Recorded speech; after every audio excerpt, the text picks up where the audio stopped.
Good morning. Why don't we get started? Today is July 31st, 2019, and is currently 10:36 a.m. This is the time and place for the public hearing on item number 1 for tentative parcel map 2018-02 for the property at 2110, 2114, and 2020 East First Street. My name is Vernie Carbajal, the city's zoning administrator. And just some rules here. If you wish to address the zoning administrator regarding this item, please file a request to speak with the secretary. Comments are limited to 3 minutes unless an extension of time is granted by the ZA. The action of the ZA is final following consent of the Planning Commission unless an appeal to the Planning Commission is filed with the planning manager within 10 days of the date of the ZA's action or unless set for public hearing by the Planning Commission. I'll ask staff to go ahead and present the item this morning. Ali? Thank you, Mr. Zoning Administrator. This is a tentative parcel map application filed by Joy Hendricks for the property located at 2110, 2114, and 2020 East First Street to subdivide an existing site into 2 condominium units, 1 per each building. This is not a subdivision proposal to condominiumize each unit in the project. This is simply to create 1 unit for 1 building, another unit for another building. So the site contains about 7 acres located on East First Street on the south side between Cabrillo Park and Golden Circle. It's at the addresses mentioned earlier. It's in the Metro East mixed-use overlay zone, but has a zoning designation of general commercial, is in the district center. Just a little bit of background. The site was entitled back in June 2018 for construction of a 552-unit affordable mixed-use residential and commercial community with 10,000 square feet of retail. The project also requires approval of a density bonus agreement that is subject to separate city council approval that's currently pending. It's tentatively agendized for August 20th, 2019.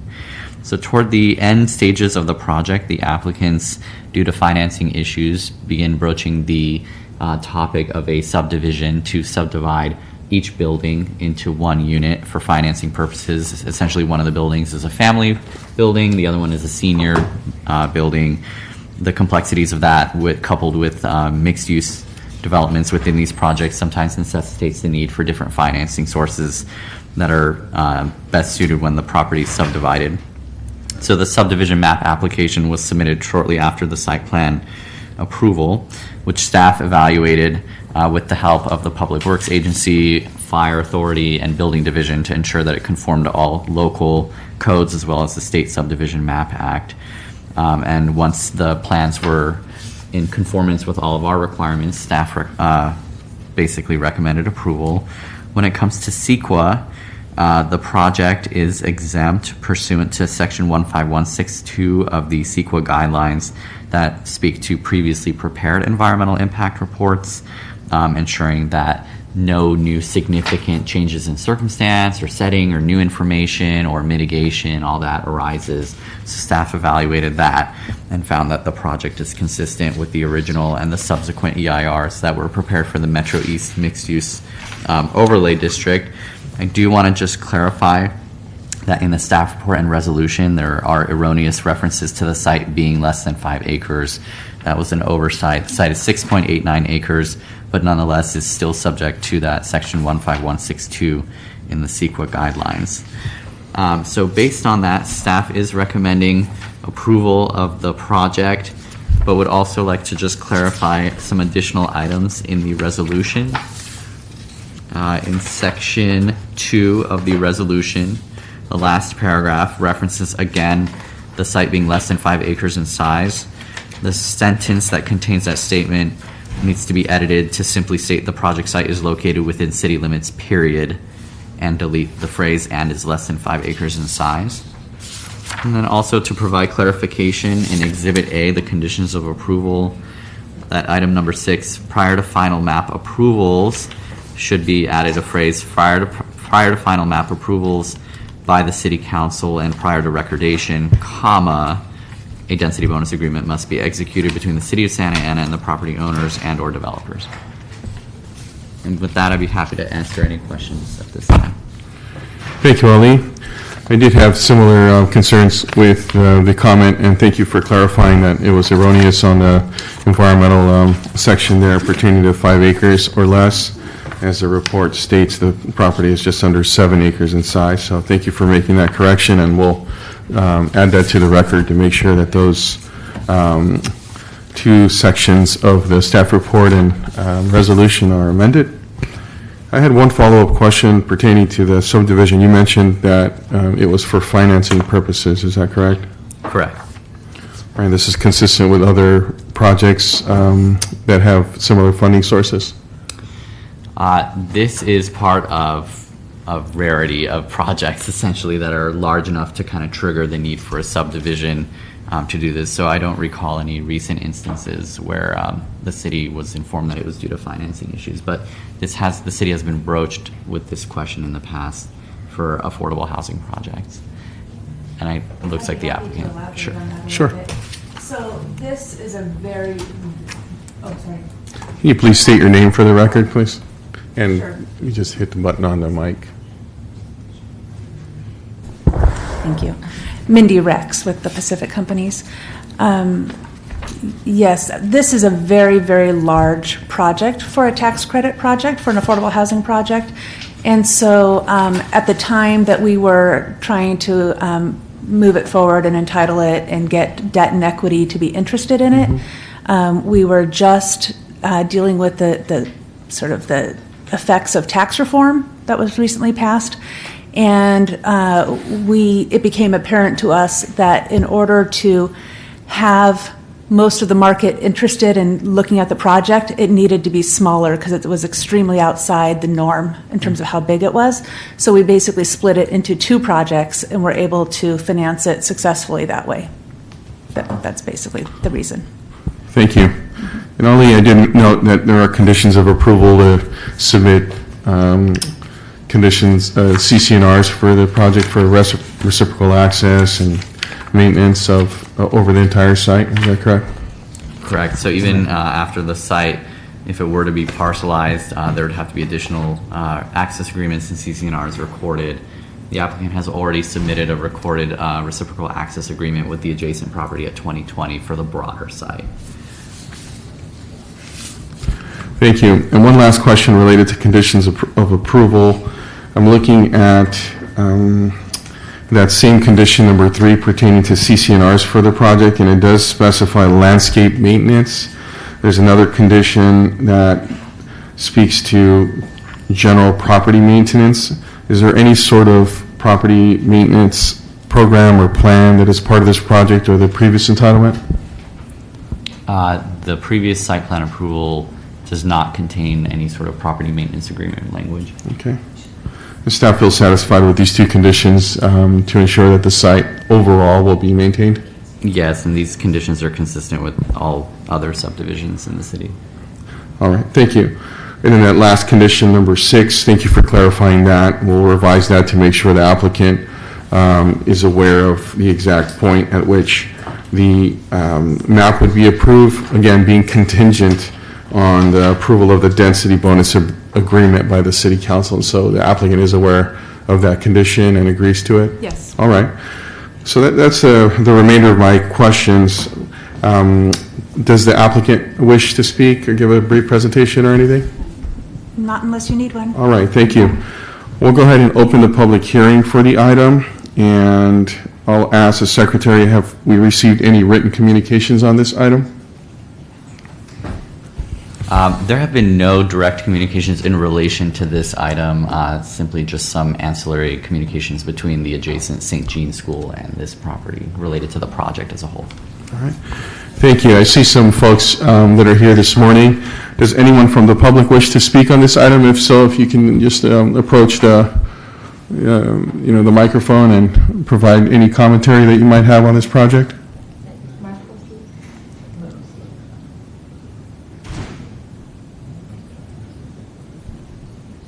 No further comments? All right. With that, Ali, I did note the existing condition related to fencing for the site. Can you just clarify, as a follow-up question, just the overall walls or fences adjacent to, you mentioned St. Jean there, and what sort of fencing is existing between those two uses? So the site has been cleared and demoed. So the approved landscape plans show that the perimeter wall surrounding the site, with the exception of the front, would be 6 feet in height. Okay. And based on the commentary received from adjacent uses, does staff feel that the 6 feet is adequate? Staff approved the 6-foot height, but subsequent to that, the St. Jean's representatives, I connected them with the developer, and they expressed a desire to have a wall up to 7 feet in height. Okay. And I shared with them the sort of process that would be involved in amending the plans to go up to 7 feet. And since then, they've been in communication directly with the developer and the school. All right. Would the developer entertain a specific condition related to the fence height to come up to 7 feet based on those discussions that are ongoing, for the record? I think what I would prefer is just that it would be up to 7 feet or as agreed between us and the neighbor. All Rather right. than decide and condition it on being 7 feet, but just up to 7 feet, we would agree to, to the extent that we can't resolve something that's otherwise mutually satisfactory. Thank you. Why don't we go ahead and add condition number 7. The applicant shall work with adjacent property, and then maybe in parentheses, St. Jean's School, to address appropriate wall/fence height suitable to both parties.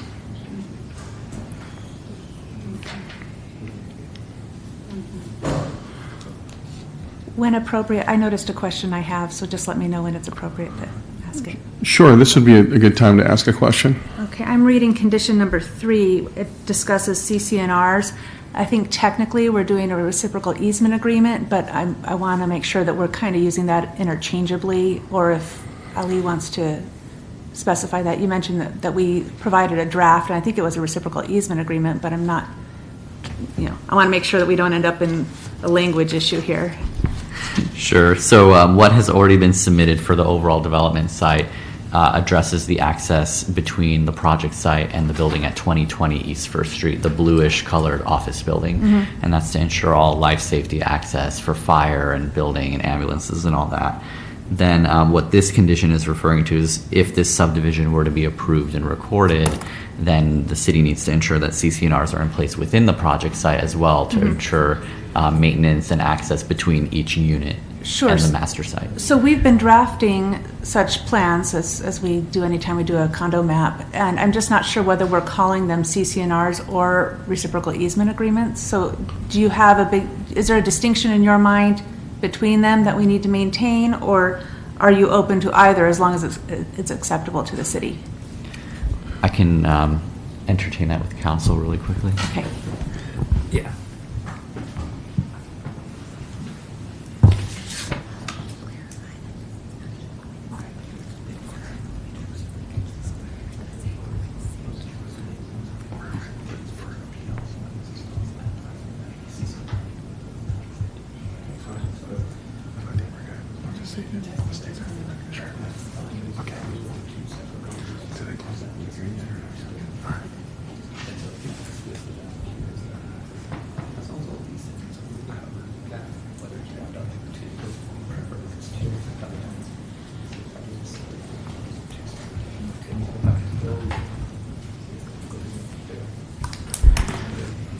So to be consistent with other subdivision projects, those items typically are separate documents, although CCNRs may include references to egress and access agreements, things like that. Mm-hmm. But nonetheless, the purpose of the CCNRs is to ensure not just access and egress items, but also things like site maintenance, drainage, landscaping, things like that. Okay. So it is important to kind of maintain the distinction that they are distinct items, although one of them may reference more than one topic. Okay, well, that's fine, and I'm fine with the language as it is. my attorney's saying it's CCNRs, but my other attorney's saying I thought it was. So we'll circle back if we have a problem. Sure. If we're confused. Yeah, they're typically two separate documents just because there's multiple concepts there. Yeah. I'm sure you'll be able to work it out, whether that's, sometimes I suppose that could be combined into one document, but it's probably safest and best to put into two different documents. But as long as it hits all of these, access, egress, drainage, landscaping, all of those concepts are covered somehow, some way. Typically surely over the will. two documents, but they will be. Yeah. It should be fine. Okay, that's great. Thank you. All right, does the applicant have any further questions or need clarifications on any other item? All right, with that, we will go ahead and close, before we close the public hearing, notice there was another member of the public that arrived. I wasn't sure if there was any commentary on the specific proposal here. Thank you. All right, with that, I'll go ahead and close the public hearing at 10:52. And I will also add, let's see here, one other item. If any member of the public wishes to speak on any non-agenda items, so not related to this project, just general public commentary. Seeing none, I will go ahead and move that, based on the revisions to the conditions of approval and various administrative changes to the staff report, I'm going to go ahead and adopt a resolution approving tentative parcel map number 2018-02, county map number 2016-165 as conditioned. And with that, we'll go ahead and adjourn the meeting. Thank you. Thank you. Sorry, I didn't mention, for those that are here today, that the item will be scheduled as a consent calendar item for City Council, scheduled on August 20th. Thank you.